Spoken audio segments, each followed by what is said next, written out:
Bonjour Vincent Caillot, bienvenue. Vous êtes donc le président de Veolia Water Technology, spécialiste du traitement de l'eau, c'est ça votre métier? C'est ça, exactement ça. Merci, bonjour, merci de votre accueil. Veolia Water Technology, en effet, c'est le bras armé technologique de Veolia. Donc nous accompagnons nos clients sur leurs 3 défis majeurs autour de l'eau. Le défi de la ressource, l'eau potable, l'eau de process pour les industriels, le dessalement, la qualité, évidemment la qualité de l'eau usée que l'on va rejeter à l'environnement, mais aussi la qualité de l'eau potable, la qualité de l'eau de process selon les besoins de chaque industrie.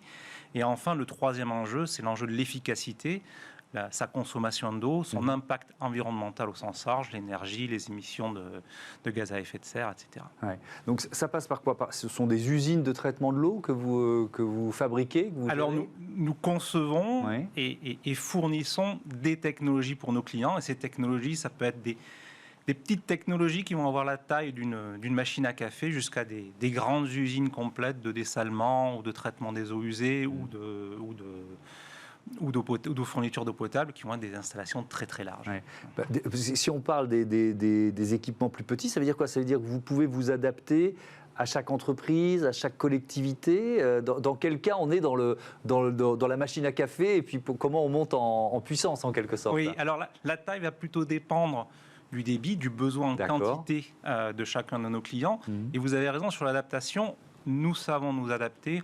On a à peu près 2000 brevets déposés autour des technologies de l'eau. Donc nous pouvons nous adapter à chaque type d'eau entrante, à chaque type de pollution, aussi bien qu'à chaque type de besoin. Les besoins de la microélectronique en termes d'eau ultra pure ne sont pas les mêmes typiquement que les besoins dans l'agroalimentaire. D'accord. Alors on va assez rapidement, parce qu'on est dans une semaine spéciale sécheresse dans ce Smart Impact, faire le constat de sécheresse qui se multiplie. Vous le faites vous aussi dans vos métiers? Absolument. Alors le sujet de la raréfaction de la ressource eau, Oui. il n'est pas nouveau. Ce qui est nouveau, c'est la prise de conscience en Europe et en Europe occidentale et en particulier en France. Schématiquement, on avait plutôt l'impression que c'était le problème d'autres pays. On est plutôt bénis des dieux. On avait des experts de l'Académie de technologie qui nous disaient en France, on a quand même, par rapport à l'eau, on est un peu bénis des dieux. C'est en train de changer un peu ou pas? Absolument. Et l'été 2022 nous l'a rappelé cruellement. Ça a démarré en mai. Les premiers arrêtés sur les limitations de prélèvement sont en mai en France, et puis l'été, vous l'avez vu, a été de plus en plus difficile.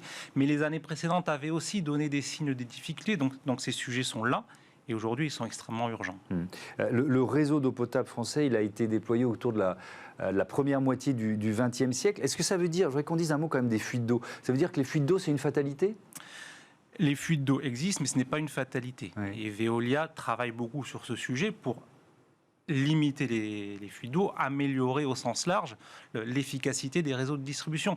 Mais là, on touche des sujets de sobriété. Avant d'imaginer des solutions technologiques compliquées, commençons à travailler sur notre consommation d'eau. C'est les réseaux, vous avez totalement raison, c'est l'efficacité, les fuites dans les réseaux, mais c'est aussi les consommateurs individuels et aussi les consommateurs industriels, travailler sur leur consommation d'eau, travailler sur leurs besoins, le suivi. Pour cela, on les accompagne, on leur donne typiquement des outils digitaux qui leur permettent de suivre au jour le jour et d'améliorer leur consommation. Mais est-ce que ça veut dire qu'il y a des consommations inutiles et qu'on peut les réduire?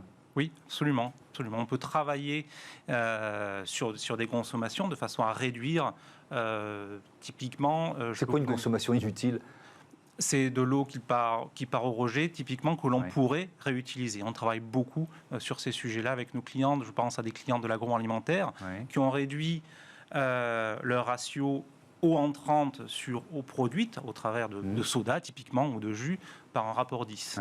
Donc là, on est dans la notion d'une réutilisation, notamment réutilisation des eaux usées. Est-ce que c'est possible dans tous les secteurs, pour toutes les entreprises?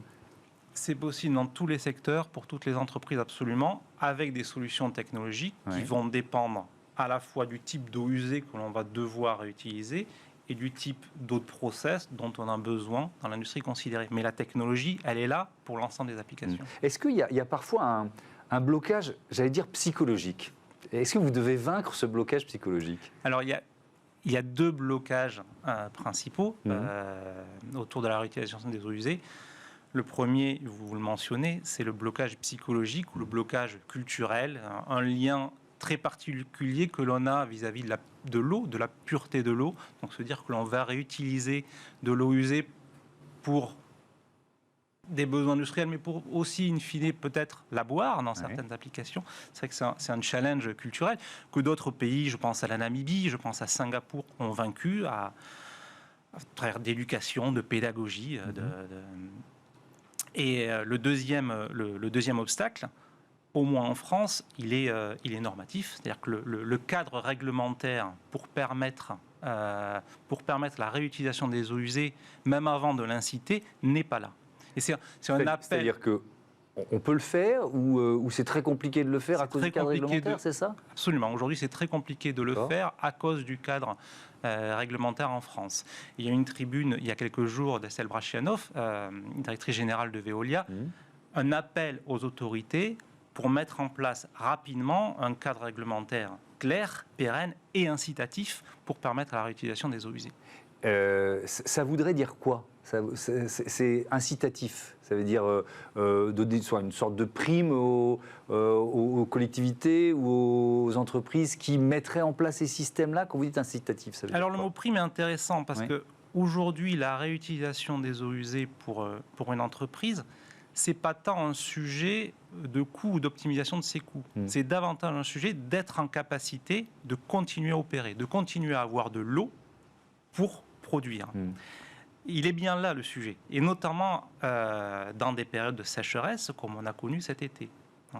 Donc il n'est pas tellement autour du coût, le sujet, il est autour de permettre, et pourquoi pas encourager, et pourquoi pas forcer, comme ça se passe dans certains pays, les entreprises à prévoir, les industriels à prévoir des installations de réutilisation de leurs eaux. Ces réglementations, elles existent ailleurs, c'est ce que vous nous dites ? Oui, ces réglementations, elles existent par exemple ailleurs. Alors, on cite souvent Israël. Israël réutilise à peu près 90% de ses eaux usées, mais moins loin de nous, l'Espagne est à 10%.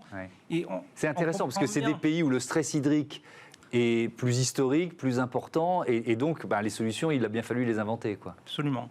Quand on se retrouve face à la nécessité de résoudre des conflits d'eau, parce que le sujet il est là, des agriculteurs, j'ai des consommateurs individuels et j'ai des entreprises, j'ai un conflit d'eau, je dois le résoudre, et réutiliser les eaux industrielles est une manière simple, peu coûteuse et technologiquement disponible aujourd'hui. Maîtrisée depuis longtemps. Absolument. Je voudrais qu'on parle des solutions technologiques que vous proposez avec un exemple très concret, que c'est celui de Nestlé. Vous travaillez avec Nestlé, notamment dans plusieurs pays étrangers. Qu'est-ce que vous leur proposez ? C'est quoi les solutions technologiques que vous avez mises en place ? Alors, on a accompagné Nestlé dans 3 pays différents. C'est une démarche globale chez Nestlé de réduire sa consommation d'eau sur des sites de production de lait en poudre et d'autres produits laitiers. Chine, Mexique, Afrique du Sud. Chine, c'est ça ? Mexique, Afrique du Sud, absolument. Dans leur processus industriel, on récupère des eaux de lait qui s'appellent donc des eaux polluées. On les retraite avec des procédés de filtration peu basique, filtration membranaire en aval, de façon à pouvoir les réintroduire dans le processus industriel, avec un résultat qui a été très considérable. Et ça représente quoi en termes d'économie d'eau ? J'imagine que vous l'avez modélisé, ça. Oui, on l'a modélisé. Autour de Nestlé, on est autour de 30%. On a récemment travaillé avec une brasserie en Belgique, où là, on a réduit de 25% leur consommation d'eau. Si on doit dire, il nous reste une petite minute, un mot de conclusion sur la philosophie peut-être globale. On parlait avec des experts de stratégie à long terme de la gestion de l'eau. C'est des questions qu'on ne sait pas assez poser dans notre pays ? On se les pose trop tard. En tout cas, la bonne nouvelle, c'est que les solutions existent. Donc, on a la possibilité d'aller très vite. En revanche, il faut la décision, il faut le cadre, comme j'en parlais, et il faut l'implémenter massivement. Merci beaucoup, merci Vincent Caillot. À bientôt sur Bismart. C'est notre débat. On va parler des ambassadeurs de la sobriété tout de suite.